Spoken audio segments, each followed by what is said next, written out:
Don't suppose Sam will be giving evidence against Megan now, will he? I hate the thought of it all being on Will's shoulders. You saw the state of Sam. Yeah, poor kid. Let's hope it's just some sort of hormone meltdown or something. How is Sam?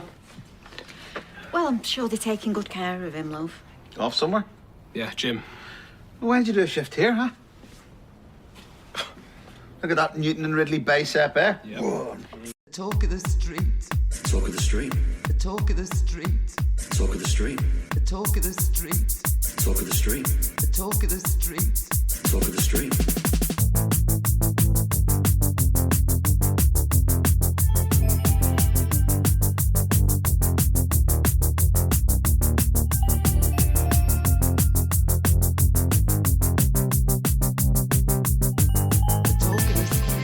Hello and welcome to episode 412 of The Talk of the Street, an unofficial Coronation Street catch-up podcast whose most famous meme collection breaks 60 seconds long on the day that our daughter is 3,500 miles away in, checks notes, London.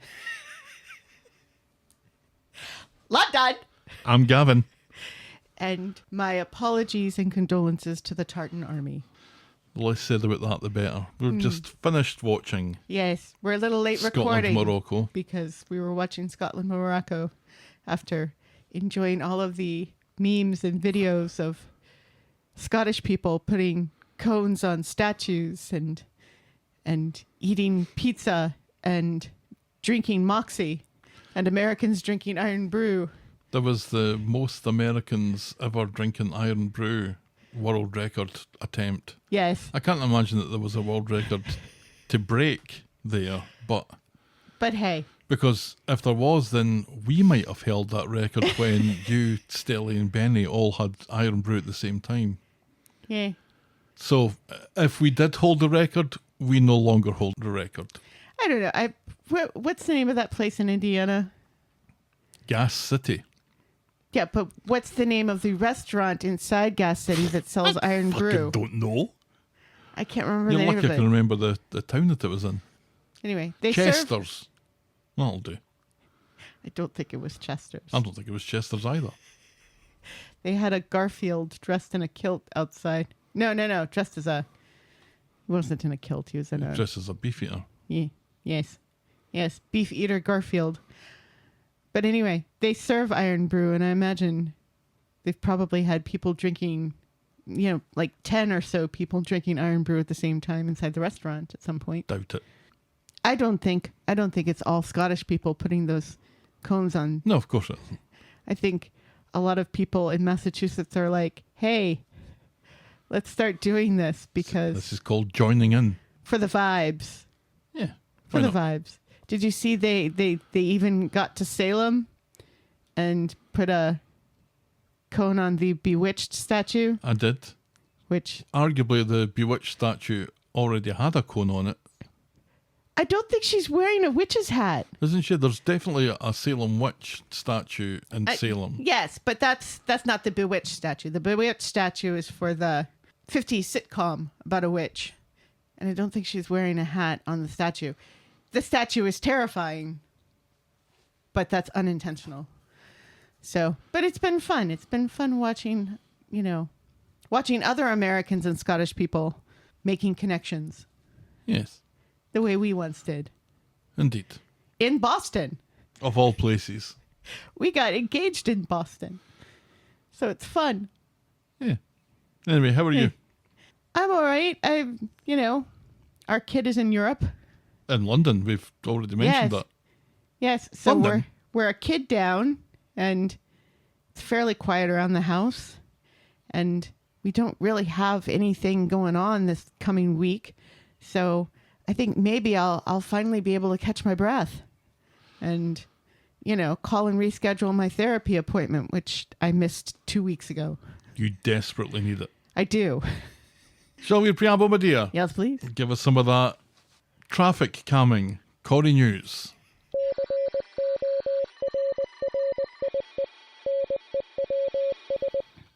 Aaron McCusker is swapping the pub for his other job on the Irish crime drama Hope Street, which is currently filming a full-length special for the show. But he will be back in the pub as soon as filming for that is over. I'm It took me a little while to figure out who Aaron McCusker was. I haven't quite dedicated a space in my brain for his real name. Right. It would be helpful if his name was Nick McCusker. We need to start a petition for them all to change the name to Nick. Oh, that's a good job by Nick. Or wasn't Nick rubbish? Right. But it's just because Nick plays Ben, I know. so Ben should play Nick. I know. But so if not everyone, everybody But if should everyone be named changed Nick. the name to Nick. I think that would be like far too many traffic cones on statues in Boston. A little confusing. Yeah. Unfortunately, Jonathan Howard has hinted that he's not leaving the cobbles anytime soon. Unfortunately, Unfortunately. not a fan of Carl. What do you think? Have you been participating in this podcast thought for the you- last 6 months? I thought you thought he was at least decent eye candy. No. Is it me that said that? Yes. Oh, well. I don't think he's attractive at all as Carl.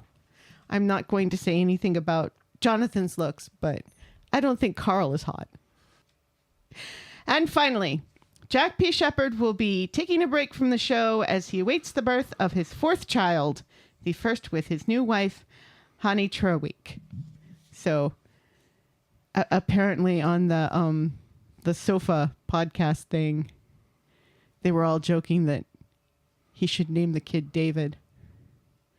Or Davina, if it's a girl.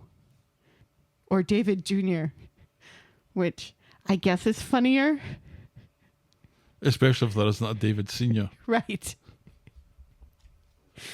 Yeah, I could get behind that. Not that I'm sure that he's looking for our support on the matter, but No, if he no. was, then I can certainly put my vote to David Jr., Yeah. so long as there's no David Sr. Yeah. If there's a David Sr., then Right. Well, I Don't guess bother. technically, I guess the implication would be that it's not Jack P. Shepard's kid; it's his character David Platt's kid. oh no, it's subtle as the joke is, I do get it. Ah, okay. But I think it would be better not even thinking about that. That your name's Jack, you've got 3 other kids that are named something completely different. Right. And then the 4th one gets called David Jr. I think that's funny. I think that's funnier Yeah, without any further investigation. yeah. On reflection, I agree. There we go. And that's Corrie News. That's Corrie News with a little bit of Corrie News harmony at the end there. Yeah, Yeah, take that where it comes. it happens. It does occasionally. And it leads us even more smoothly into the feedback section that I like to call Everyone's a Critic.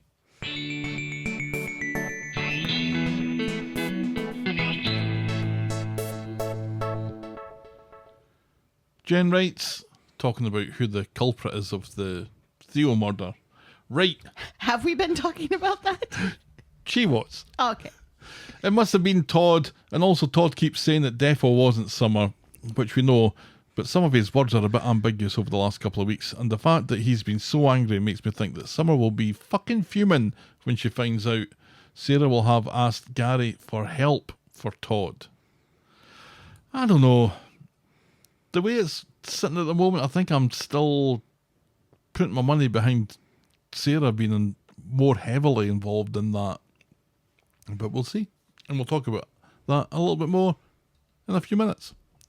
Michelle writes, I want to let you know that as a mother of a son with schizophrenia, the actors and writers have genuinely captured the reality of this mental illness and how it affects the family as well as the person suffering.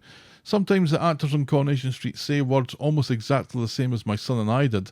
We're fortunate enough because antipsychotics and then other drugs to help with side effects mean that my gentle son is doing well now, which is good news. That is fantastic news. Schizophrenia has such a stigma. It really does. It does, yes.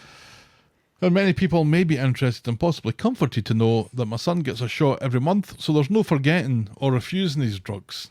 Just wanted to let you know that. Oh my gosh, Coronation Street is doing an excellent job of educating. Well done, Coronation Street. Well done, Coronation Street. And thank you very much for your input. That is very helpful to us. And we wish only the best for you and your son. Yeah, absolutely. She finishes by saying, I wish I had been more aware 5 years ago when we went through this heartbreaking time. Lives do get better.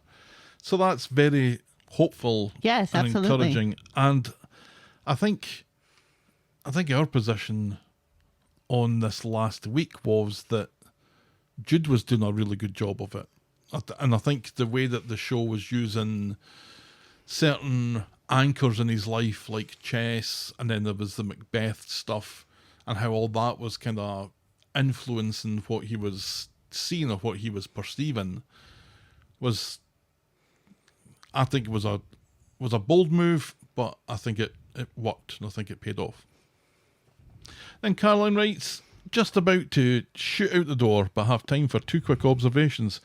I wish Mary was at the girls' party. That would have been the icing on the cake. And was it just me? Or did Tim fart when playing darts on Monday? Well, I can't say that I noticed at the time, but let's have a little listen. Now, Are you good at anything? I definitely heard something there, did you? I did, but is it a fart or a raspberry? Well, I don't see him blowing a raspberry. Let's have another listen. Yeah, but it's somebody else blowing a raspberry, maybe. Are you good at anything? It's either a raspberry or a fart. Am I going to give Tim the benefit of the doubt? Yes. I am not. Well, I am. I don't think he followed through, if that's any consolation. Thank you to Caroline and Michelle and Jen for their correspondence this week. Feedback's always welcome. Send us your thoughts and I'll probably read them out. Get us at thetalkofthestreet@gmail.com, or our DMs are open at Corrie Podcast. So we love it when people write actual letters to us. Send us your proper mail to The Talk of the Street, PO Box 12, Eaton Rapids, Michigan, 48827. Please note that we reserve the right to edit feedback, but only in the interests of brevity. And now, let's podcast for coffee.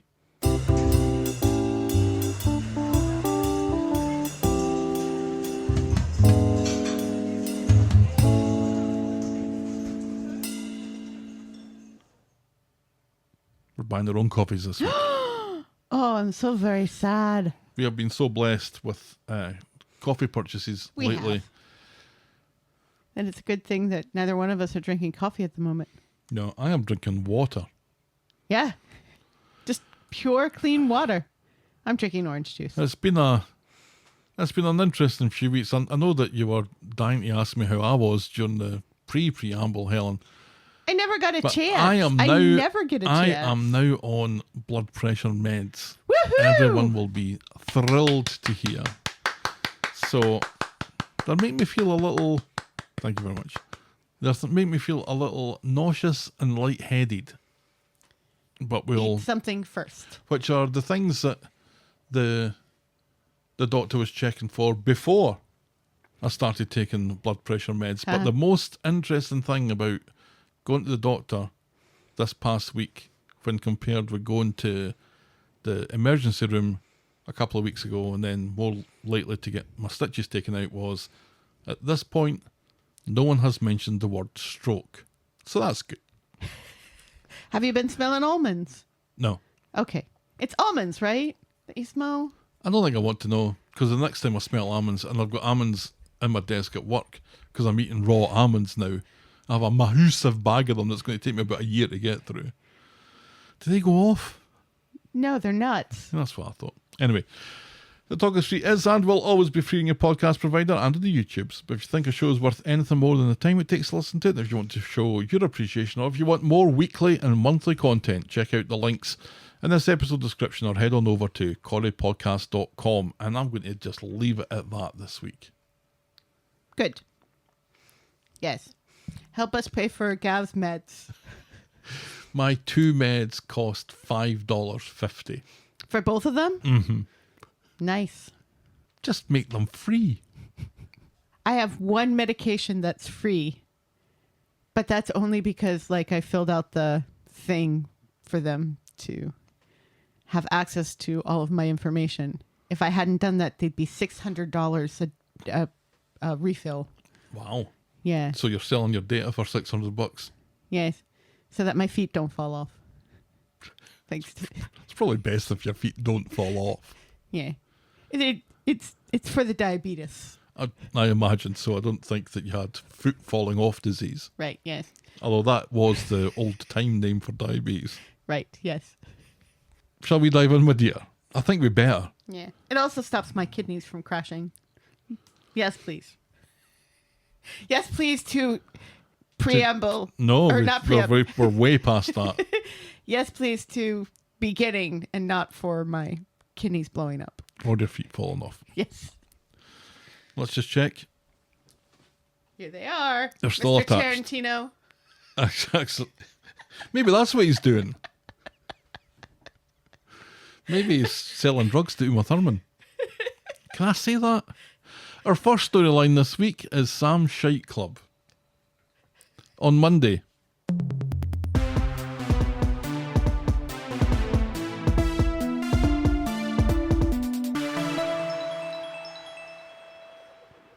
Come at me, Quentin. Nick, Toya and Leanne are waiting in the hospital for news on Sam. A nurse comes out to explain that a psychiatrist will be there to speak to them shortly, and sure enough, as if the nurse can see into the future, this is exactly what happens. Nick is very teary this week, Well, but particularly on Monday. He asks what the chances are that the ADHD drugs were behind the episode, but the psychiatrist rules that out immediately. Damn it. And suggests that signs are pointing to the fact that Sam has schizophrenia. Nick then takes a second and starts bawling his eyes out. He wants to see Sam, but the psychiatrist says that Sam doesn't want to see him. In fact, Sam specifically doesn't want to see him. Sam has instructed Nick to go and suck his own balls, in fact. Nick actually clutches his chest. The crying intensifies, and he spends the rest of the episode making it about himself. He needs to explain to Sam. He needs to apologise. The shrink just decides to ignore him. yeah. So Leanne and Toya go to see Sam, and he's very keen to get home, telling them that he's been receiving injections, and he reckons he's been experimented on. He's very agitated at this point. Yes. When Sam downplays that, Sam becomes even more agitated and tries to run out, but in the corridor he bumps into Nick. Sam screams that he hates Nick, while Nick cries and shouts that he loves Sam as Sam is dragged off. And we learn at this point that Sam is being sectioned, and this just fucking sets Nick off even more. Yes. Back at the bistro, Nick is explaining how he feels about all this to anyone who cares to listen, but when he learns that Ben suspected something was up with Sam the other day When he was doing his Nick Cage impersonation. and didn't say anything, Nick loses his shit. Says Ben is only worried about the court case, and he yells at everyone to fuck off. Even you, Toya. Even you fuck off. Which was ridiculous. Even you, Toya. Fuck off, Nick. I get that this is a traumatic time. Yes. And it's a difficult time. Yes. But it's a difficult time for lots of people, not just Nick. Right. Yeah. And I get wanting to blame Ben. I do. But to yell at Toya, who is only there to support you, and is one of the few people Sam will see, so is kind of important for you to keep on side so you can get updates on Sam. Right. You leave Toya and Leanne alone. And if Ben had said something to Nick, I'm not sure how this would have played out any different. No, yeah, because I can't imagine that Nick would have been, oh, yes, thank you very much. Guy whose son was threatening my son. Mm-hmm. I want to take parenting advice from you. He sort of made it clear that he doesn't want to do that. Right.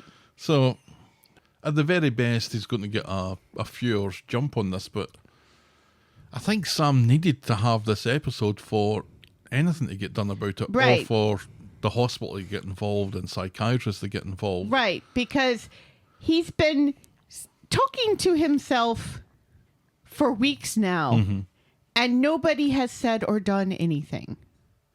The only thing that happened was they told him that he must have been mistaken when he thought he saw Will and Megan. And that was it. Nobody was being supportive of him. Nobody was, oh, well, you know, are you feeling okay? No, they left him on his own. He was on his own the night of the murder. Yeah. Staring out the window Yeah, pretty much. in the dark. Yeah, with his headphones on. He's been failed by a few people along the Right, lines yeah. here, but It's I like every still- time he gets shouty, people are like, whoa, and then leave him alone, even though it's like completely the opposite of his personality. It's kind of like, oh, well, boys will be boys, and oh, puberty, you know? Right, and the exams and the stress and all that sort of stuff. But something has to happen for somebody to say, this is beyond that. And maybe we need to go to the doctor, or maybe we need to go to the emergency room or the A&E. Yeah. And I'm not too sure. I'm not too sure I'm not too Sam sure would what have that- gone. No, exactly. And what that would have had to look like. It feels like this kind of had to happen. And now that people know, they can be far more supportive than they were. But, Correct. Yeah. but to get to that point, I think you've got to get pretty low, unfortunately, which is pretty sad. Yes. The Why Don't You Watch Coronation Street podcast, There's a Why Don't You Watch Coronation Street podcast? there is. It's quite funny. When did this happen? A few months ago. Oh, glad you're letting me know now. So this is a recent fan of Coronation Street talking about Coronation Street to her sister, who never watches it. And she's trying to convince her sister to start watching it. So she doesn't really call people by their names all that much. She calls people by nicknames so that it sticks in the mind. And she calls Sam Harry Potter. Which is offensive to Sam. Poor Sam. But when you see him now, that's all I can see. Poor wee Harry Potter. As long as he also gets Daniel Radcliffe's career afterwards, then crack on, Jude. Crack on. Jude Reardon plays a farting corpse in Yes. his next movie. And also is on Broadway with Jonathan Groff, singing and dancing. What a career Jude's having in our imaginations. Good for him. So at the pub, Ben wonders if Nick had a point about the whole I didn't tell anybody because of the court case thing. But Eva Cakes tells him that Will's case doesn't need Sam. But then we see Will in the back room seemingly playing Xbox and ignoring Sean. But when Sean's away, we discover that he's talking with Megan, who, once again, is trying to make him change his statement. And nothing more happens about that this week. No. And I'm a little disappointed because I don't think that we really know where Will's head is at No. during any of that. Hold your breath for next week. Oh well. Nick's decided to speak with David and is worrying that he lied to Sam and can't apologise or isn't being allowed to apologise. David thinks that if he told Sam the truth about taking him to hospital, it could have been much, much worse, like Sam could have thrown himself out of the moving car. Give it a few weeks and Sam will have forgotten about how much he desperately despises him. The next day, Leanne visits Sam, but he's more or less comatose, and a doctor explains that his medication can have this effect. It can take a while to work out if it's working, and this is going to be a long process, or maybe solved by the end of the week. I hope they don't solve it by the end of the week. Well, we know. Yeah. On Tuesday, I'm starting to think that prediction might be true when Nick gets it all clear to go visit Sam after all, and after powering through a box of Kleenex, but not like that, Nick steels himself and goes to Ew. see his son in hospital. And Sam is much, much cheerier, can understand the tough spot that Nick was in, and hopes to get home soon now that he's getting on so well with this new medication that he's been on for 2 days. In fact, he's hoping he can still go to science camp. As long as you're better, says Nick, and Sam rushes off to get the forms so they can fill them out. Nick calls Toya and Leanne on speaker And the doctor clutches her collar. and tells them that he doesn't know what the fuck they were talking about because Sam's fine. And he hangs up as Sam gets back to the room, and before they fill out the forms, Sam's keen to show off his sketchbook. Oh my. Nick agrees, opens it, and is presented with The Book of the Dead, or a Cannibal Corpse album cover. It's like a sequel to Summer's Die Theo Die notebook. Or in German, The Theo The. It's got the same vibes though. It looks like it has been drawn by the same person. Yes, and that person is not Sam. Or Summer. Because suddenly, Sam is fucking great at drawing. I mean, they're bleak. They're terrifying images of himself and Roy and Will and Megan, and they're all screaming. And Nick. And they're sort of like images of hell. And the beaming Sam says, well, what do you think? Oh, these are great, says a terrified Nick, who's trying not to shit himself. Oh. The pictures are so bad that Nick has to go to the pub afterwards and tell David all about this. Toya finds him and is a bit disappointed and judgy to see that he's in the pub and that he's drinking. He grudgingly admits that Sam is ready for fuck all, never mind a space camp. Not a space camp, that was Science you. camp, yes. That was I'm the you. one who went to space camp. I don't think they have space camp in the United Kingdom, Gav. If they do have space camp, it's just a room that you go into that's empty. Could be. And I don't And think... for all I know, that's what your space camp is like. And you've seen pictures of me at space camp. I remember nothing. Don't even start. But there's no way they're going to put that boy on a plane to Alabama anytime soon. Wow, Alabama. Was the rocket up on bricks? That's a terrible thing to say. And no, but it's fair. So yeah, Toya's all judgy about Nick. Yeah. Now I keep on wanting to call him Ben. About Nick drinking in the pub. Now Nick you grudgingly know how admits- I feel. So Toya suggests that they go to the bistro to chat about this, but Nick's got half a bottle of beer left and he ain't letting no Imran murderer tell him when it's time to go home. Ben reckons that Nick's out of line here, but Nick snaps that he can keep his fucking opinions to himself after letting his son be groomed by a pedo coach. That's a bit much, says Ed, who actually gets a line this week. And is wearing my boyfriend from 1994's shirt over his t-shirt. Classic. It's ridiculous. And multiple people advise Nick to wind his fucking neck in. Back at the bistro, Nick makes himself all upset again by talking about all the plans that Sam had for the future. He's wanting to go to MIT. Toya points out that he can still do all that. They just need to be there to support him, to help him get better, and not have unrealistic expectations. And the scene finishes with Nick crying at his desk, alone.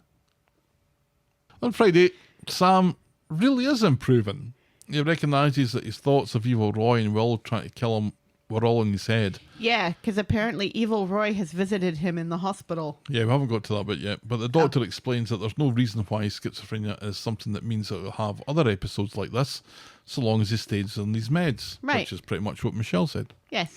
Sam worries that the meds will change him, but the doctor assures him that he'll still be him, whatever that means. And then there's almost a touching of a esoteric existentialist conversation about what it means to be you and how you keep on changing. And Sam would very much like to chat with the doctor about that. Yes, he's very interested in philosophy now. Yeah. Buy that kid a copy of The Plague and other books by Camus. Not the wee bald kid? No, that's Caillou. Okay. It's the best Caillou joke that you're going to get this week. Privately, Sam tells... We're laughing at our own jokes here. Well, somebody has to. Privately, Sam tells Nick that he knows that he can't go to the science camp after all. Nick urges patience. Then Sam tells Nick about seeing Roy yesterday in the hospital, but Evil he knows Roy. that it wasn't him. He misses Roy and would like to see him. And Nick Real Roy. is worried about how triggering that would be, but promises to check with the doctor and ask Roy to come in. Sam wants Nick to be there for the meeting as well, just to be sure.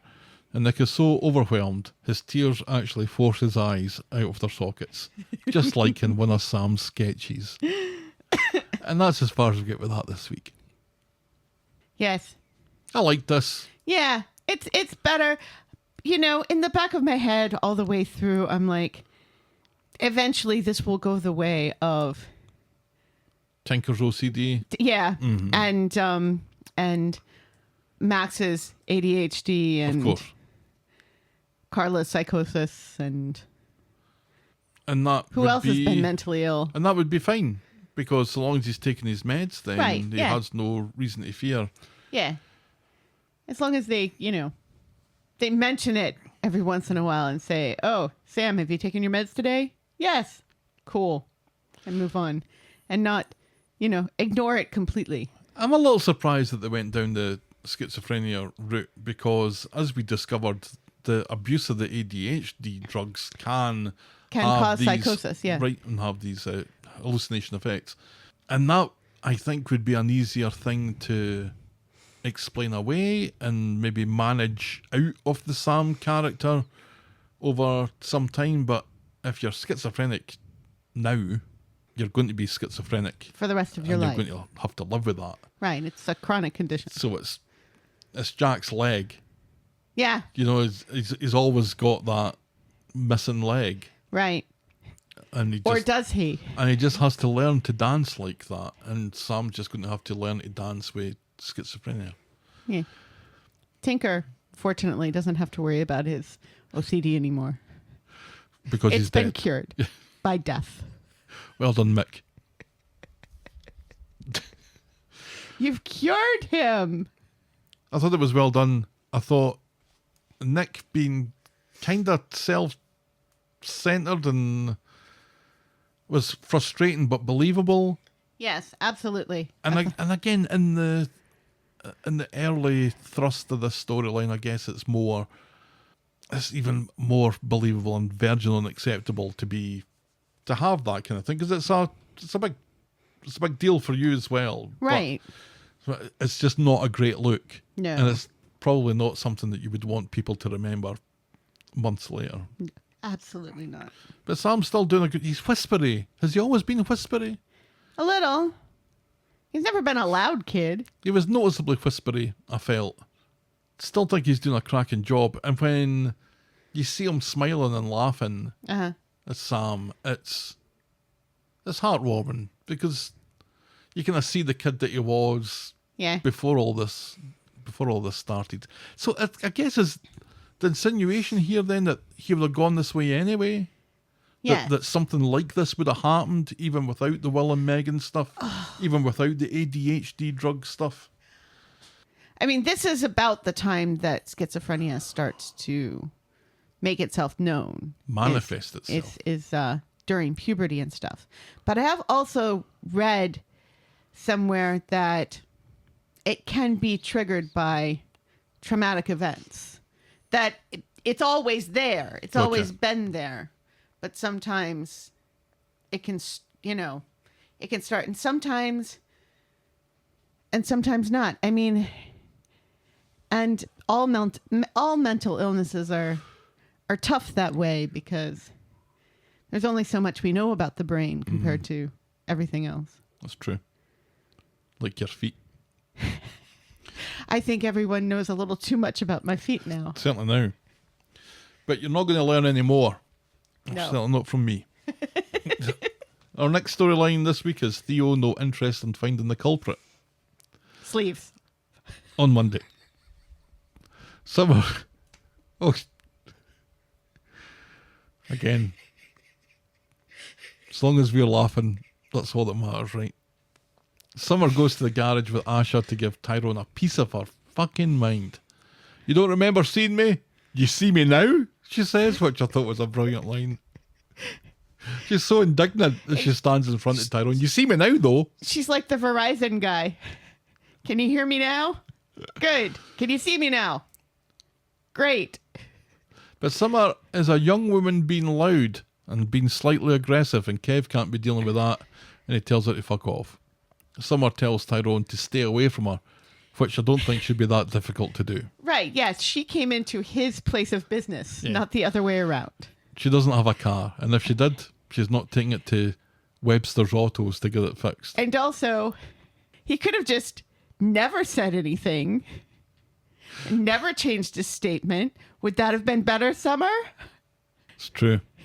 I thought you were talking about Kev there, because I was about to firmly agree that Kev did have an option here just not to say anything. Yeah. Yeah. Kev could have just fucked off with his weird hairless face. Let Summer say her piece. And head. Maybe assess that Summer deserves to say her piece here. She had got to... Yeah, just let her get it out. Let her get it out. Later, Fizz will try to make amends by relating to Summer's prison experience with her own, and this seems to appease Summer a little because she didn't know that Fizz had spent time in jail. Oh, Summer, just go around the street and ask everyone about their prison experiences. So Summer's cool with Fizz, but Tyrone's still dead to her. Which is fair. The initial interaction, though, back at the garage was spotted by Sarah, who takes it very hard and goes to tell Gary, who consoles her, tells her to stay strong, and of course they have to hug. And this hug, this time, is seen by Maria. Yes, it is. Maria goes home and checks Gary's phone, which is inexplicably left there on the breakfast counter, but there's no incriminating evidence or texts or anything. In fact, there's no sign that they've had any contact with each other since April, which is sus as fuck. Right, yes. Maybe that's his burner phone. In the salon, she's distracted, so she ends up explaining her fears to Izzy and Fizz that Gary and Sarah are at it behind her back. No one believes it. For a start, Kit's bound to be a better shag than Gary. Seriously. But the lack of evidence suggests that Thank you, ladies. But the lack of evidence suggests that something was deleted, and that's super weird. Maria heads to the pub to get wrecked and bumps into Todd. Todd thinks that Gary and Sarah are just friends, and chatting secretly and hugging constantly are just things that friends do. Maria, though, is convinced Gary and Sarah are getting their hole. On Tuesday, Kit, out of the blue and inspired by nothing that I can put my finger on, has decided that he wants to get married to Sarah. Maybe he just wants to cheer her up.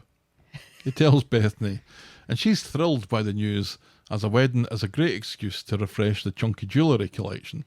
Later, Todd, I guess, is still living with them, and he has a word with Sarah about his conversation with Maria and her suspicions that Sarah is having an affair with Gary, and Sarah breaks down in tears, which is quite funny. Like, the idea of having an affair with Gary just made her cry. And she tells Todd that he doesn't understand, that she's done some bad things in her life, but this takes the biscuit. Todd promises to have Sarah's back, whatever. In the pub, Brodie overhears Kit and Bethany talking weddings, so the cat is out of the bag. And Brodie is happy for Kit, and surprised when Kit says that he might ask Brodie to be his best man. Aw. That would be a disastrous move. I think it would be nice. And who else is he going to ask? Lisa? Well, that's what I was going to say. Do you not have any pals that you've known for more than a year, Kit? Yeah, but that's his son. And the answer is no. He has no male friends. But for your best man, you want somebody who's going to deliver a good speech, and you want somebody who's good at planning things, and I don't think that Brodie's good at either of those. Yeah, but it's sweet. He's good at outrunning people. I'll give him that, but his planning skills aren't all that shit hot. So while Todd is telling Sarah to be straight with Gary and Maria, Kit is having stepdad bonding moments with Harry 3.0 and helping him rehearse for The Wizard of Oz. Sarah meets up with Gary at the builder's yard and tells him that Todd is on to them, but notably she doesn't say that Maria is the one who started the suspicion fun bus. Gary tells her to handle Todd and he'll take care of Maria. But not like that. By killing her. With love. Do not handle Todd that way. But He's it's going to fragile. take more than a bunch of flowers from Devs and the offer of yet another meal out to make Maria forget her suspicions. She takes no part in this. No. So on Friday, to ease suspicions, Gary invites everyone to breakfast at Nina's Rolls for the first time ever and announces that he's bought a holiday for everyone to go to Orlando, even Izzy. Even Izzy, which is great. Both moms, both kids. But not what's her name and that kid who's not on the show anymore. Oh, we learned something about her. The kid was Zach and Nicola. Yes. What did we learn? She's getting married. So Zach's going to have A new stepdad who's actually going to be present. Well, one would assume. Not present in that we get to see any of it. Right, yes. But present in the life of the child. But importantly, Zach and Nicola have not been invited to Disney World. No. Just the people around the breakfast table, that's it. Right, yes. Maria hums at this, unconvinced, while everyone else loses their shit at the idea of being in Florida in June. Not worth it. Just marginally better than July.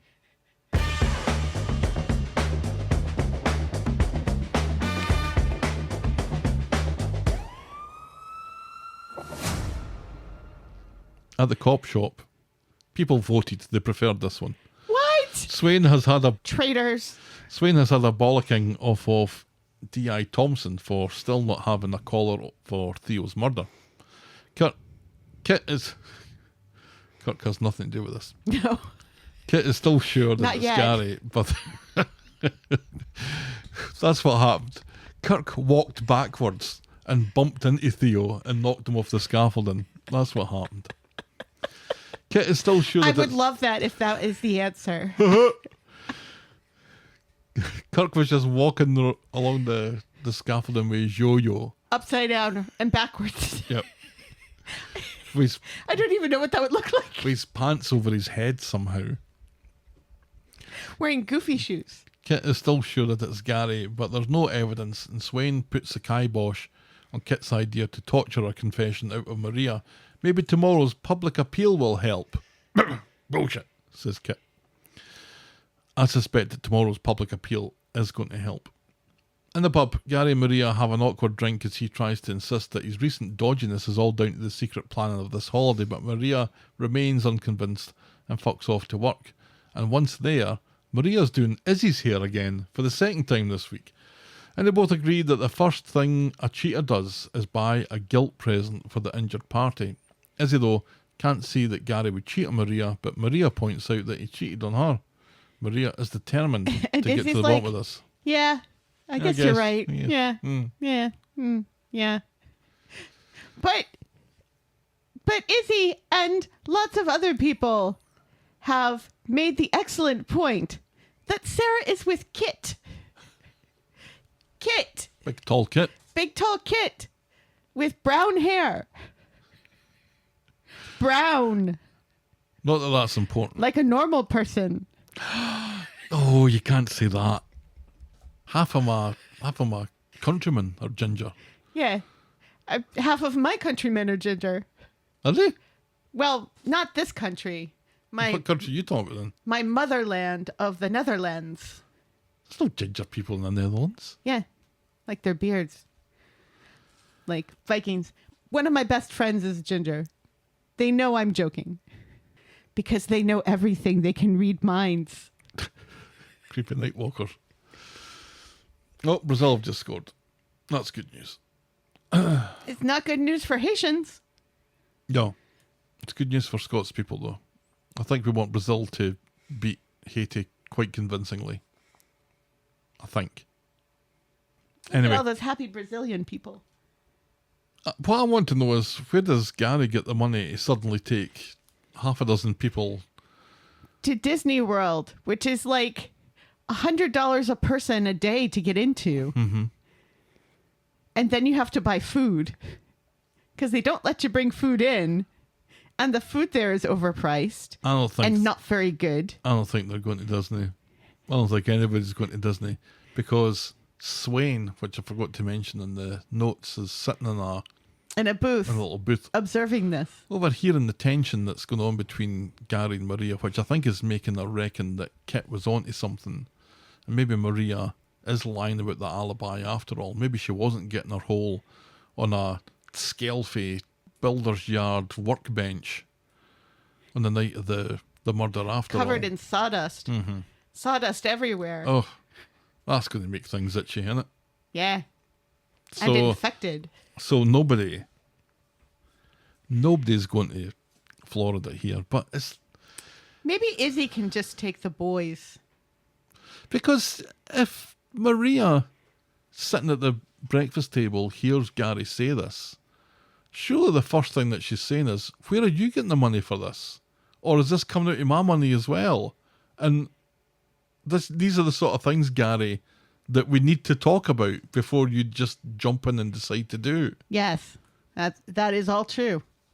But she doesn't say that. And also her conversation with Izzy isn't, where the hell is he getting the money for this? And is he using my money as well? It's a guy buys you something super expensive when he feels guilty. But that falls apart because he's taking everybody. And he doesn't have a guilty conscience about Izzy anymore. Or the No. boys. But is this him just trying to give the impression of being Mr. Nice Guy? Mr. Nice Guy can't possibly be having an affair. I mean, he's obviously not having an affair, but There's people out there that think that he is. yeah. Like, really? What, I think the show's given us enough to know that he's not. he's not showing us Gary last week on the scaffolding looking down Right. on Theo's dead body, I think is the clue that maybe some people have missed. Yes. Oh God, I did see some rumour of what I think would be the very worst affair, Kit and Bethany. Oh, that would be gross. Can't do That's that. gross. Can't do that. That's disgusting. That's disgusting. That's what I think. That's technically his stepdaughter. That's so gross. Don't do that. Don't do that. Ugh, you know what that reminds me of? Yeah, it made me angry seeing that. Yeah. Yeah. It reminds me of, remember when there were those rumors that Ryan and Dr. Ali. were going to start getting it on together, that they were going to have an affair? That would also have been gross. Not Yeah. in a homophobic way. Nope. In a family but not really way. Pseudo-incestuous Yes. homosexual relationship between Yes. the two brothers. Yes. Two burnt brothers. Right. But who are In fact, kind who of had really no connection whatsoever. biologically no. But it's the end of Clueless all over again. No. It's worse than the end of Clueless. All right, we'll move on to our next storyline, which is The Retreat. Clever title. Because it works on a couple of levels. That's true. This arguably should be two separate storylines, but they kind of collided a little bit in the middle and I couldn't be bothered unweaving it. So, Fair enough. I have no objection. So on Monday, last week, it looked like the ladies what lunch were planning a jaunt to sunny Spain. You might remember that, Helen. Yes, I do. But instead... I would like a jaunt to sunny Spain. Right now? Yes, right now. You know what? It was funny. I'm sorry to digress, but when I was dropping Stelly off at the airport, I was thinking, every time you come to the airport, there's like this little impulse to just fly off somewhere. Get on the plane, yep. Get on a plane and just go. I was thinking about that. I like these In the travel vlog YouTubers who, some of them do essentially just that. They go to the airport, they get a ticket on the first cheap flight they can get, Yeah, and see where they can get to in 48 hours. right. Yeah, Could be quite good fun. we should do that. On some of the cheaper flights where it's like 50 50 bucks? bucks or whatever, Yeah. just live in airports for a few days. Right, yeah. That's what we should do with our retirement. Then end up in Azerbaijan and we can't get fucking back. That'd be fun. There was a guy who went round the world on budget airlines. I think that'd be very uncomfortable. Yes. Anyway, so they were going to go to Spain, but instead they're organising a surprise much closer to home. Much, much closer to home. As far as Glenda, Sally and Christina are concerned, it's a retreat with no phones or internet, and so no way for them to be bothered by the menfolk who will predictably spend the And time... Bernie. Who will predictably spend the time that they're away in the pub. Well, Bernie's not here yet. Yes, but she's part of the... In reality, though, the retreat is in the previously flooded function room in the Rape Hotel, but never mind. When Debbie is led there by Ryan and Ronnie, she's thrilled. So they have a weird kind of Spanish holiday in the basement of the hotel that Debbie owns, with Ryan on the decks and dressing up as a server in various James Bond outfits. And it's a lot of fun. Including a kilt with a sporin that he, juts at people. He does, as he impersonates George Lazenby from On Her Majesty's Secret Service. Ooh la la. One of the better Bond films, I think, generally agreed. It's a lot of fun, which is what we expect from the ladies at lunch, although Christina creates a bit of a mood amongst the others when she's caught phoning someone. Maybe the same someone that she phoned when George was in the frame for the murder. Who knows? And we get to see them having larks, and Bernie's got a handkerchief with knots tied in the corners on her Right, head. yes, like she was like everybody's granddad. Like she was a member of Monty Python's Flying Circus. And they had a little paddling pool that they were splashing their feet about in, and we got to see You're that welcome, Quentin Tarantino. That Debbie / Sue Devaney has quite a sizable tattoo on her foot. Does she? It takes I up didn't like notice half it. her foot. And I've And got they to didn't- imagine and they didn't that's cover it up. Nope. I'm really surprised that they didn't cover it up. Well, I guess she's splashing about in water, so it looks like it's in the sort of place where that would be Very painful. super painful to get. Very painful, the top of the foot. So my respect for Sue Devaney has gone up even more. Yeah, my sister has a koi fish on the top of her foot, and she said it's the most painful one she's ever gotten. Yeah, there's no fat there. It's just No, and it's all skin nerve and bone. Mhm. The one on my thigh was ticklish. I was like laughing the whole way through, which was weird, but fun. Yeah, I'm just arms and my leg. The leg one took so long. That My was leg! probably the worst one. Oh, the big T? But it wasn't sore. It was just never ending. It's all that red you had to get in your big T. Yep. The next morning, they've slept in the function room and Debbie pretends that she doesn't know where she is or who she is or who anyone there is, which I don't think is funny. And when she reveals the gotcha, the other ladies boot the fuck out of her. As they should. It's quite funny because it was looking from Debbie's point of view, looking up, and there's a kind of circle of all her All the faces, pals round about her, booting the absolute shite out of her. Meanwhile, Brodie, Dylan and Betsy have been refused service at the Rovers because Sean was serving and he knows how old Brodie is. So they end up having tins sitting on the swings in the precinct during the day, which isn't a great look. No. You're sitting in a children's playground drinking beer In and the one middle is of the day. underage. In the middle of the day. Sean's at work. Yeah, exactly. Go to Dylan's house. You're right outside it. Yeah. They're approached by some street toughs, former acquaintances of Mason, and they wind Betsy up about this as they try and steal some of her beers. Brodie causes a distraction, which allows the others to make good their escape, and the street toughs chase Brodie back to the rape hotel and the basement and the ladies with lunch. Yes. So they all burst in, and they think these lovely women of a certain age in white dressing gowns look like witches. They're like, what? What witches? What witches are you talking about? I think they just think all old ladies look like witches. Not that all of those ladies are old. No. The street toughs demand that Brodie be handed over, but Bernie tells them that Fuck off. her grandson is going nowhere, and Christina decides to announce that she's a kung fu expert. Which she has said before. I want her to actually do some kung fu. Because she keeps talking about it. She's up for a square go anyway, and the street toughs know when they're beaten. And with their tail between their collective legs, they fuck off. They are the worst street toughs ever. Yep. They're so lame. I wonder how far Brodie ran. I don't think I know the geography well enough to think where the rape hotel is. Well, it's on the street.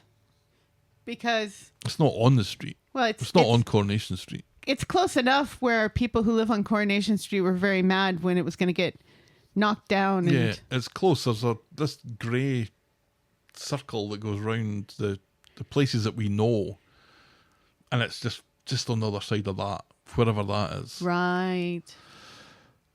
So, Isn't it over near like some historical brick wall or something? No. I seem to remember Roy's main complaint about and the thing that got this stopped was because it was adjacent to something historical which would potentially get knocked down as well. Like a warehouse or something. no, that was why they didn't build Coronation Towers. That's why they didn't knock The knock hotel the whole down. street down. It was a No, hotel. it was the whole street. They were going to knock down everything on the street? They were going to knock. That's why they were buying up the houses. Why do you think they were buying up the houses? They wanted to knock everything down and build a skyscraper. And it was Roy finding out that the brewery gate was a historical monument and therefore... Right, but wasn't that adjacent to the rape hotel? No. Because the rape hotel was the first thing that they bought that they were going to knock down. They weren't going to knock down the rape hotel. Brazil have scored again. They weren't going to knock down that. Ugh, and I'm so confused. Why would they be buying houses on both sides of the street? Were they just going to knock the street down as well? That's there would exactly... be- They were going to knock the entire street down and build a skyscraper there. On the street. Like on top of the cobbles. So that The people cobbles- can't drive around. The cobbles would be gone as well. Everything, Helen. Everything How would was people- getting turned into a skyscraper. How would people drive to it if the there'd be street is no adjoining- longer there? There'd be adjoining roads, but the Coronation Street wouldn't exist. This doesn't make any sense to me, and it happened years ago. So let's keep talking about Debbie and Brodie, whose heroes are ladies over the age of 50, and Glenda. Back in the street, Betsy and Dylan are hiding like pricks in Nina's rolls.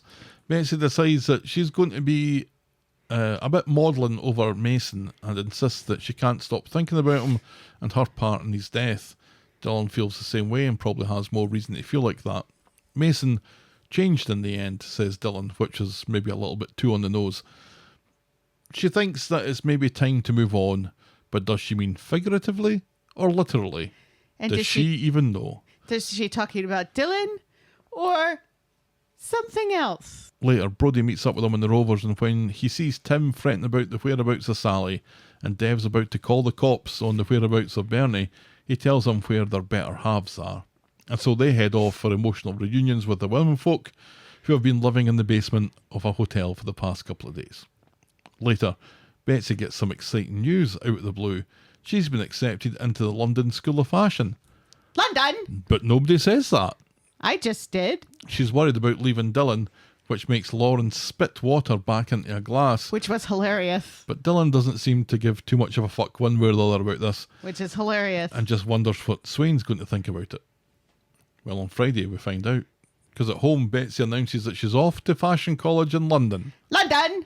And after 4 mentions of London on Tuesday, where the other shoe refused to drop, it drops big time as Carla double takes and blinks like she's been maced, and then says London. London!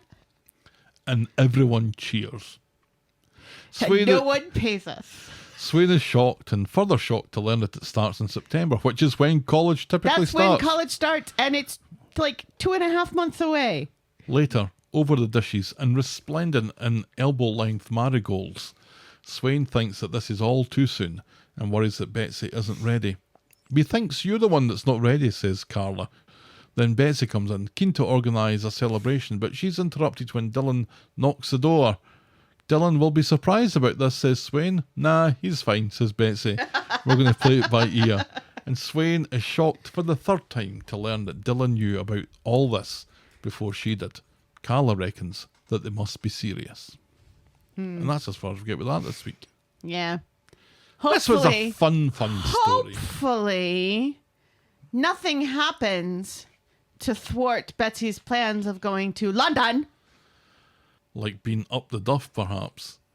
We've thought that since she and Dylan have started a sexual relationship, that it was just a matter of time before they have another teen pregnancy storyline. Right, like it was 1980, and we still had to treat teenage sex as if it was shameful and will only lead to sorrow and teenage pregnancy. Which is so weird because the way that they're dealing with teenage drinking now, Laugh a minute. it's fairly normalised, isn't it? It's Yeah. like previously there would be some comeuppance for underage drinking. Like you'd be caught by the cops or something and you'd be grassed up to your parents. But now, drinking on the street, even in a children's playground, it's kind of unremarkable. Well, It's still illegal. yeah. And it's got to be illegal to be drinking in a children's playground during No matter, the day. yeah, no matter how old you are. Right. Is public drinking allowed anywhere? I think it depends. Because here the only place that it's allowed is New Orleans.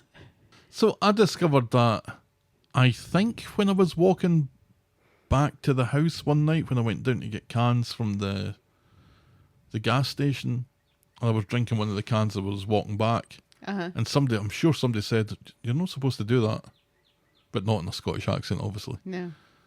Or it's got to be in a brown bag or something. Yeah. Or you're just not supposed to do that. I mean, that looks trashy. Don't you think that looks trashy? Very much so. And yet you did it. I don't think twice about it. Because remember when we went to New Orleans and we were drinking on the street back when we used to drink Everyone's drinking on the street in New Orleans. with our friend Ken, we felt weird about it. So it's weird that you did it here where you know it's illegal when He you was- felt weird about it. He was walking to work and stopped in a grocery store and bought himself a 24-ounce PBR and drank it on his way to work. He says in New Orleans, you've got to assume that everyone in the street's drunk Right. and everyone who's driving is drunk. Yes. Including the cops. Good times. I do love New Orleans. It was dirty and smelly, and And the food was great. the food was great though. And being standing on the roof of Ken's apartment and watching The fireworks. the Oh, blue moon rising yes. over the Mississippi yes. was pretty special. Yes. Anyway, back to this. Anyway. I'm surprised that they deal with the drinking in one way and then the teenage sex in another way, where it's almost like they're responsible enough to do one thing, but that doesn't necessarily mean that they're responsible enough to do the other thing. And if anything, I think they'd be more responsible with the sex than they are with the drinking. So, if thing we is- don't know that this is where this is going to go, And but also, the thing is that the writers of this show are obviously not reading all of those articles, all those scare articles about the fact that kids aren't having sex anymore. And so that's why the population's going down, because there's fewer teenage pregnancies. And also kids aren't drinking anymore. no, they're not. They're not denying the Kids- things that the show insists that they're doing. Kids aren't drinking anymore, and it's a detriment to the brewery. The hospitality breweries industry is in is- decline, Because kids aren't illegally drinking anymore or having sex. except on Coronation Street, where in some ways it's still the 1980s, but And I in other mean- ways it's not. Don't get me wrong. Kids are still having sex. And they're still having sex irresponsibly. There were like 3 teenage mums in our daughter's graduating class. So it does still happen. But it doesn't happen as often as it did when we were kids. Or when our parents were kids. I don't remember any pregnancy in my final year at high school, but I don't know that we would get told about it. I don't know that I would have found out about it. Were even there if any was. girls who just mysteriously disappeared? I can't remember. There It were- was a very long time ago. Right. There were only, I think, like 2 in my graduating class, but I went to like a prep school. Prep school and Space space camp. camp. I tell you, you're the common people right enough, Helen. Hey, nobody was driving me around in Rolls Royces, though. I'm still more common people than Posh Spice. Well, that's the bar. That is the bar. I liked the ladies what lunch stuff. I liked it a lot. Was there too much of it though? Because there was an awful lot of it, and none of it was really going anywhere. It was, and I know, It wasn't meant to go anywhere. and I know, and I've said this before how much I liked it when it doesn't go anywhere. But Right. it's when it spilled into day 2 of it. Was it day 2? They weren't there overnight. They were. I don't think they were there overnight. Were they? See, when they woke up and Debbie wondered who everyone was. I thought she was That just... was the next morning. I thought she was just drinking it off. Or drinking it off. Sleeping it off. That a was little. the next morning. Because remember, Because they these weren't were all... these were hour-long episodes that were really half-hour episodes stuck together. Yeah, but So there was an overnight. they were not dressed in different clothes, and they were not wearing different things on their heads. They were wearing dressing gowns. Right, the whole time. No, the next morning. Weren't they wearing dressing gowns the night before? No, they too? were all dressed up in their Spanish garb with their sombreros on and their handkerchiefs with the knots tied in the corner. It felt like one day. It didn't feel like It 2 felt days. like it was one day because it was one episode, but it really should have been 2 episodes. I liked it. I liked it a lot. I do agree that having Mary there would have been better. Would have added something to it. But Mary's never really been part of that little clique. No. Leanne was. And I know that there's like the whole Sam thing and everything, but it still kind of bothers me that they booted Leanne out of that. Because Leanne needs lady friends She does. who aren't a sister. All right, our final storyline tonight. Sucks to be a Webster. We get some more Debbie stuff. Woohoo! Yeah, this could have been organised differently. Anyway, Yeah, this could have been an email. it's been a very long email. On Monday, Kev is in Nina's rolls when Carl comes in, and Kev wastes no time winding Carl up about the reference that he's been asked for from another garage in Eccles. Maybe I should phone him up and tell him that you're a cunt, he says, when you're standing in front of me. I'm straight now, says Carl. I'll be sure to tell Abby and James, says Kev. Boom tish. That's Kev's joke of the week. Right, yes. And also, being straight doesn't mean you're not a cunt. Carl leaves and gets a call. If anything, being Well. straight makes you more of a cunt. Happy Pride. Carl leaves and gets a call from Fiona. Carl tells her that he's not interested until he hears the sum of money involved, and then he ends up agreeing. Later, he takes delivery of a gun wrapped up in a blanket out of a black SUV. Meanwhile, at the garage, Tyrone is laughing like a drain at a video Ruby's made. He gives his phone to Kev so he can watch it, and then, as you do, fucks off to buy cakes, leaving his phone with Kev. And Kev uses this bizarre scenario to find the video of Carl messing with his brakes. So off he storms round to Debbie's and confronts Carl on the street, accusing him of trying to kill him. Carl thinks that because Kev is still alive, he should get over himself, but when Tyrone and Ronnie arrive at the scene, matters become worse when Carl throws them both under the bus about dropping the car on him and dumping him at the hospital. The argument is taken to the garage, and Ronnie closes over the door and insists that they sort this out because Debbie should be everyone's number priority, even Tyrone's. Number one. And they need to make peace. Carl apologises to Kev and to Tyrone, but Kev, though, thinks Jack could have been killed, or whatever. So he's more interested in attacking Carl with a wrench. So Carl pulls the gun out of the jacket and points it at his Uncle Kev. Kev's not buying it though, reckons that the gun is as fake as Carl, and tells him this isn't Carlito's way. Some oddly specific reference. Right, yes, from a movie from the 1980s, or early 90s. I think 90s, yeah. Yeah, have you seen it? I haven't, I don't think. It's I have. Al Pacino, isn't it? Yeah, and I think John Leguizamo is in it, and that's why I watched it 2 years ago. Ronnie believes it though, and tells him to put the gun down before he ruins more lives. Carl whines that this is his last job for Fiona, and he's on the straight and narrow now, honest. He's changed, and he kicks the gun over to Kev and tells him that if Kev doesn't believe that, he should put him out of his misery right here and now. So on Tuesday, Don't tempt us with a good time. Tyrone wants to leave, and so does Kev, but Ronnie isn't letting anyone out until they sort this once and for all. Wait, so they have been locked in the garage overnight? They were in for an incredible length of time. I do not believe that they were in there overnight. The presence of a gun doesn't change anything, so Tyrone changes tact, reminds Kev that he lost everything thanks to him. Unless it's floating. And yet Ty forgave him, unless what's floating? Kev? The gun. Surely Kev can now do the same to Carl. But Kev would rather pick up the gun, insisting that it's false. Well, there's one way to find out, says Carl, and in the melee that follows, it looks like Kev's about to pull the trigger when he's grabbed by the ears and wrestled to the ground, but then the gun goes off. Bang! Who did it hit? No one. It hit the Isle of Jura instead on the map of the wall. What a disappointment. The strange thing though was I'm sure that it was pointing down. Right, yeah, it's on the ground. But it ended up going up into the map that was on the wall. So somebody must have lifted it. Or it bounced. Yes, because that's what guns do famously. They With a bounce. bullet. Well, if they float, they can do anything. The fright is a wake-up call that Kev needed, and he apologises to everyone, and then specifically to Carl. So Ronnie lets him out.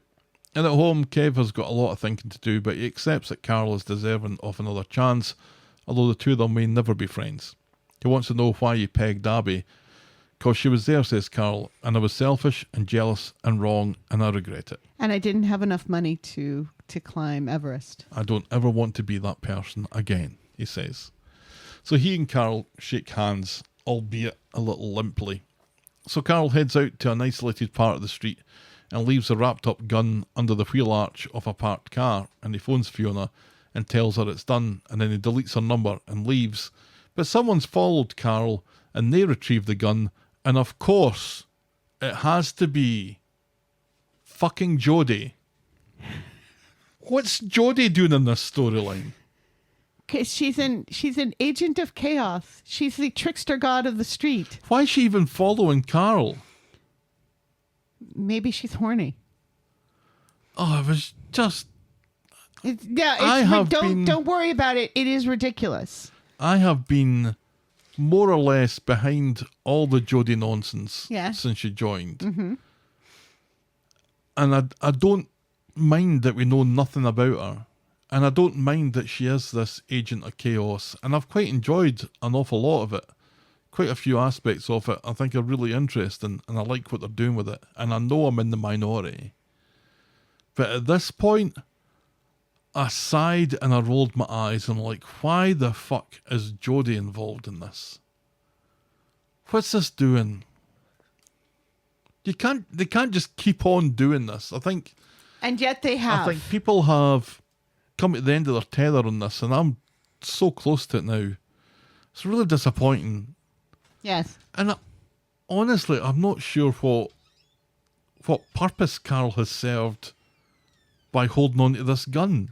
And then sticking it underneath, on top of a wheel and another car. It's like, what is this transfer from SUV to Carl to wheel hub? Yep. What is this? What is this for? What does it achieve? Which steps are we skipping by doing it this way? Why couldn't the gun just have stayed in the SUV the whole time? Because it seemed like they wanted to get rid of it. It seems like it was evidence that they wanted to get rid of, but they didn't want to throw it away. And then they wanted it back But a couple of then- days later. But then it was going to be transferred to another person who was going to get it under the car wheel. One of Fiona's Right. street toughs by the looks of things. Yes. So Fiona gave Carl essentially, Fiona gives Carl the gun and then expects the gun back from him. Well, no, I think it's transferred from one tough to another, but they can't do it directly because they're being watched by the cops. So they had to have this third person do the transfer. Well, if they're being watched by the cops, guess what? I don't know, Gav. I don't know. There's so much about this show that I just suspect that I'm not the only one microdosing around here. So, anyway, she giggles when she discovers what she's found. Right, yeah, because she doesn't even know what it is until she No. unwraps it. She's like, oh, Carl stuck something under there. I'm going to see what it is. So when the street tough goes to get his gun back, it isn't there, and he angrily phones Fiona and tells her that Carl lied. Meanwhile, Tyrone is jumpy at the garage, and this is made worse when Kit turns up looking for a word with him, but it's only to tell him that his front door's open. But Tyrone has shot himself Wah, so wah. much that Kit becomes a bit sus about him. Superman is flying low. Then Fiona turns up at the rape hotel looking for Carl and being generally quite rude to Debbie. When Carl appears, she challenges him about the gun, but he insists that he left it where he said he would. She's not buying it, and so blabs about it to Debbie and Ronnie and says that if she doesn't get it back, or if Carl does a runner, she's going to come for them instead. Back home, Carl insists that he left the gun where he was supposed to, and he doesn't know what happened to it, and he doesn't know where it is, and he suspects that he was followed. And this makes matters worse for Debbie because not only is the gun missing, it's in the hands of someone else. She tells the two of them to get out there and find the gun and get out of her sight, so that's what they do. On Friday, it's a tough day for Debbie. She's had a nightmare about Ronnie wanting to shoot her with the missing gun to put her out of her misery. Yikes. And then on the street, Tracy announces that her lilies will be delivered later, but Debbie insists that she ordered roses. Tough shit, says Tracy. You ordered lilies, you're getting lilies, and you're paying me. Surely there's paperwork to prove one or the other. Yes. Surely Tracy has paperwork that has the word lilies on it that she can go in, grab, show Debbie, that requires no shouting Or maybe, across the street. maybe some shouting. And will, be evidence enough that Debbie will say, oops, I guess I got it wrong, saws, and pays. You said so's. She accuses Debbie of losing her marbles. At the rape hotel, a gender reveal party is underway. Ryan Boo. asks if the couple have a preference, and they say that they have two boys, so a girl would be nice. Shame, says Debbie. And she reveals that the balloon order came in with the results, and it's another boy. Ryan desperately tries to cover for Debbie and the couple who just stare agog at what happened. And I'm assuming they're having this baby via a surrogate Yes. because both of these women are drinking champagne. No, they asked for alcohol-free champagne. Oh, yeah. Mm-hmm.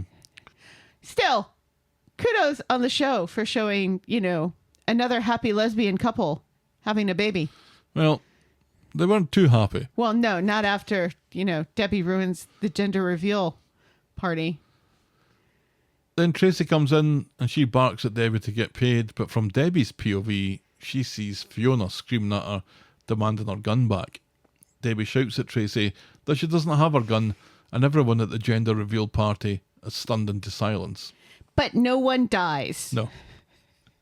At the garage, Carl is bemoaning his situation with Fiona to make sure that we know that Kev and Tyrone now know about the gun and its disappearance.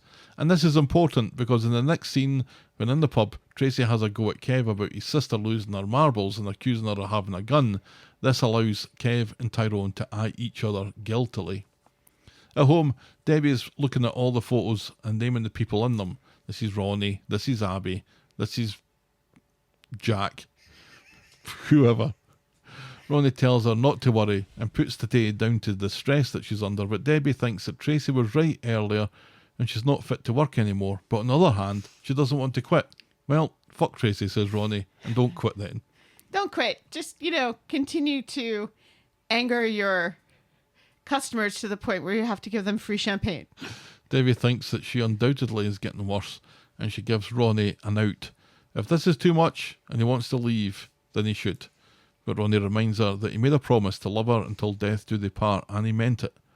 Debbie earlier told him about her nightmare, which has made me worried about how this story is going to end. Debbie says that she's going to miss her as she cries in Ronnie's arms. And what a great line that is. And that is how we end this week's episode. I am going to miss me. Yeah, that was brilliant. Oofed. Oofed. Oh, I like me. I'm going to miss me. Yeah. Ugh. Oofed. So depressing. And it is getting worse, I think. Yes, absolutely. Yeah, there was... I'm not sure if Coronation Street does foreshadowing much anymore, but having a dream that Ronnie's going to kill you to put you out your misery... Ronnie's not going to do and that. Ronnie's saying, till death do us part, basically. Ronnie's not going to kill her. No, but I think there might be a Roy and Haley situation here. Because remember, they sort of danced round about the assisted suicide with Paul. Oh, they didn't dance around it. Well, they did, because they didn't go through with it. Right, yes, but they trampled some grapes over it. There was nothing subtle about that whole storyline. No. Maybe they're going to come at it again with this. I think this is I hope tougher. not. I think this is a tougher call because it's dementia. Yes. And does she mean it? I agree. Does she know what she's agreeing to? Whereas, Paul's mind wasn't going. Yeah, he was All more concerned his about communicating it. All his other faculties were going, but not his mind. Right. Yeah. Which in many ways to me feels more horrifying. Mm-hmm. Yeah, Like, but neither is a good option. No, but there's that Being locked in your own body. that locked in syndrome. Yes. That's it. Ugh. Yeah. Ugh. That is Gives the me stuff nightmares. of nightmares, absolutely. Yes. And it's a shame, but I think it's a predictable shame because Debbie was getting on so well with her friends and Right, having yeah. such a good time that there was always going to be the reverse of that, was going to bring everything back down again, and Right. that's exactly what we got. Absolutely. It's just, I don't know. I mean, it's so well acted, and for the most part, I think it's well written. It's just so it's so depressing. That's poor Debbie with her foot tattoo that we never knew about. I found the standoff in the garage quite tense, Yes. and I genuinely didn't know how that was all going to play out, because I think we knew that Carl was still alive during the World Cup because of some photographs that got posted on somebody's Instagram or whatever, that he was Right. in the pub and the World Cup decorations were out. But there was nothing to say that he was going to be in the show longer than that. And I thought, there's a chance here. A slim chance, but there's still a chance that somebody's going to get hit, or that somebody gets hit and survives. And I kind of wanted it to be Tyrone if that was going to be the case, just to Yeah. give him something else to complain about. But here we have it. The I reset hate- button's been pressed, and Kev and Carl are Right. they're not on best pal terms yet. I hate the show for this. I hate it because they keep almost killing Carl off, and then they keep bringing him back, and it's like, no, I want him to die. I want him to no longer exist as a character on this show, So many heart because attacks. I hate him so much. And collapsed lungs and guns and exploding cars. And ruptured spleens, I think, as well, with a ruptured liver, I think, at some point. Yeah. He should not be upright. He's indestructible. He is the Hulk. Good for him. I'm not sure how much I buy the fact that Kev and him are going to be almost square now. Because they had the little chat in the other storyline that's not who Kev is. Where Carl's talking about, oh, the gun's gone missing and I don't know what I'm going to do, and I think I might have to just pay Fiona off just to get us all off the hook here. And Kev's like, well, I'm not on any hook here. This is fucking your problem. Yeah, this is all you, babe. But apart from that, he's still entertaining them, and Carl's still standing in the garage where he's undoubtedly going to start working probably again. So I'm not sure that this is enough to make that reset happen, and I'm not sure that there's anything that would have made that reset happen because Carl slept with Abby. Yeah, and I mean, well, that's another thing. Like, we had this whole huge Abby heart-to-heart on the roof with Kev a little while ago. But So good, which was so good. Yeah, but he still has a go at her every once in a while when she's actually on the show. She hasn't been on the show in ages. No. Where is Abby? She I'm deserves very a break. concerned. She does deserve a break. But it's weird that, like, she's completely disappeared. During all this. Right. Where is she now? I don't know. Where's she supposed Like- to... Oh, no, was she staying in the precinct? I I think don't... she had Racist Kelly's flat, Didn't she? I think she went to go stay with somebody somewhere. What's her name? I don't think... What's her name? That woman with the Greek name that Ken used to be in an affair with. What's her name? Wendy? Wendy Flaming Crozier? Yes. The famous Greek Croziers? Yes. No, the famous flaming Greeks. The Zambucas. Yes. Yeah, I'm not sure. I think she was living in the precinct. But still, where is she? But yes. We last saw her, I think, spilling the beans to Summer about Theo or Carl. Oh, it's about Carl. It's about Carl being the one who was driving. Yes. Yes, that's the last time we saw her, and then she fucked off. Can't say I'll blame her. Yeah. Who's the chaos agent now? Even better, right? She Right. just drops a few whispers and then Leaves. leaves. That's the best way of doing it, rather than following somebody. All right, that's how we end this week's episodes then. Helen, tell me, what was your moment of the week? I think it's I'll miss me. Oh, yes, me too. I think that was just such a heavy and devastating line. And Yeah. so beautifully delivered. Actual good writing from the writers. Well done, writers. There's a few good lines this week, but that was definitely the pick of the bunch. That's our Moment of the week. Moment of the week. your boring moment of the week. Oh, God. No Daniel this week. No Daniel. No Ken. No Chesney. No Idris. Yeah, what happened with that Idris thing? He's mentioned. He 'Cause was Mary, in everything. Mary talks about how hot and exotic he is. Yeah, that's a shame for poor Adam. But it seems like Mary's got a new muse. Yes. She's moved on from the haggis. Which is now legal in Massachusetts. It's technically legal everywhere in America as long as it's made in America. Oh, really? Yeah, because we've eaten haggis in America. At the Highland Games, we ate haggis. Remember we went to the Highland Games in, like, Albion? Not in Albion. I remember going to Alma. Alma, To yes. the Highland Games there, but I don't remember eating haggis there. Yeah. I remember eating a pie. And there was haggis as well. As long as it's made here from, like, pure American sheep's lung, then it's fine. Boring moment of the week. Let's bring it all back. Is it, and I hate to say this, is it Harry's third face telling Kit that he likes having him around? Because it felt kind of, the whole Kit thinking about proposing to Sarah, to me, is just redonkulous. It's very dumb. But the fact that they had to shoehorn in blessings from both of Sarah's children. Yeah, and also it was to show a bit of potential stepdad bonding, and it was very manufactured and very on the nose. Yeah. And a little bit, a bit clawing. And schmaltzy. It's a bit of schmaltz. So it was definitely all of those things. I don't know if it was boring or not. Honestly, I found all the Betsy going off to fashion college stuff as dull as dishwater. Yeah, but it gave Because us... who cares? Because it... Who fucking cares what Betsy's doing? Yeah, but it gave us a London.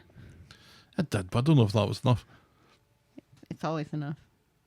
Fair enough, we'll give it to poor Kit and Harry 3.0, I guess, talking about their feelings or whatever. Yeah.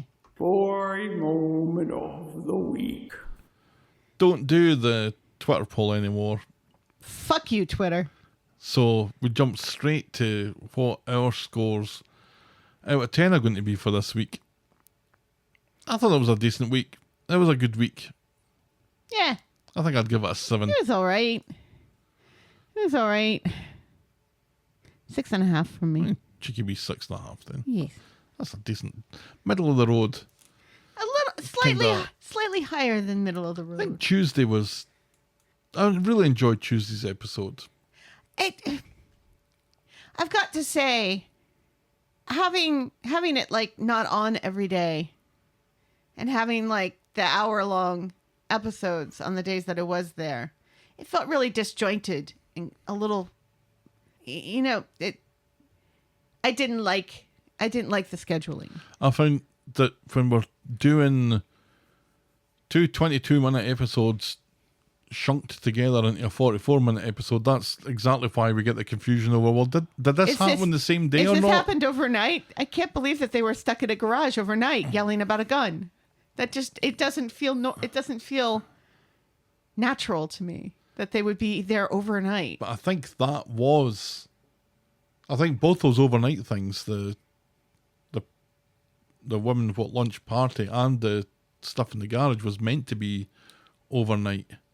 But it just, I agree, it feels very difficult to follow what the timeline is here when you've got 2 22-minute episodes. Right. thrown Or when together. you're trying to remember what day we are getting episodes and what days you're not. Oh, and when we think that we used to do our episodes all the time, Ugh. it's so much easier just to write up a 22-minute episode. I know that's not a prime No. reason They for don't being do pro this- or against it. They don't do this for us. No, but we do this for them. It suits me so much better with the 22 minutes. Yes. All right, we'll wrap this one up then. This episode was brought to you with thanks to our friends of the podcast. Daisy, French Helen, Pickles, DT, Wendy, Noel, Canadian Helen, Christy, Shandy, English Victoria, Aurora Yvonne, Heather Westerfield, Russell Whiting, Brittany Porter, Laurie, Anna, Tina, Leah, Tara, Jay, Fiona B, Canadian Jennifer, Josephina Tingy, Anne Greenwood, Trish R, Sarah Purbrick, Ali Q, Hunker Munker, Darren, the artist formerly known as Seal My Fridge, Pamela, Marge JT, Tom Ambrose, Christopher Anstey, Terry in LA, Joe T, Corey Dales, Matthew McInerney, Welsh Emma, Matthew S, Rachel B, Uranium Jennifer, Kathleen Monchero, Gary Heatley, Pam but not that one, Una, Amy, Jenny Roll, Aussie Ali, Oi. Chris Horrocks, Cameron from Edmonton, Matt Birch, Library Jen, Jack the Marner, David MacArthur, Saskatchewanian Karina, Rebecca, Uper Danes and Jem. Whew. Thank you ever so much, everyone, for your support. We very much appreciate it. If you've ever shot a Scottish Highland, write in to tell us about it. We're the Talk of the Street at gmail.com, and we're at Corrie Podcast on Twitter, Facebook, Instagram, Threads and Blue Sky. Or you can reach us the old-fashioned way, the Talk of the Street, PO Box 12, Eaton Rapids, Michigan, 48827. Our spoiler show will be available shortly after this one, and in this month's classics we're talking about episode 475. Get access to this exclusive content by becoming a friend of the podcast. Find all the links at corriepodcast.com, and be sure to check out our pop culture sister podcast, The List of Lists. Spielberg is back, bitches. Thanks for making it to the end of another episode, and we will be back next week with more Talk of the Street. The Talk of the Street, y'all. Bye. Cheerio.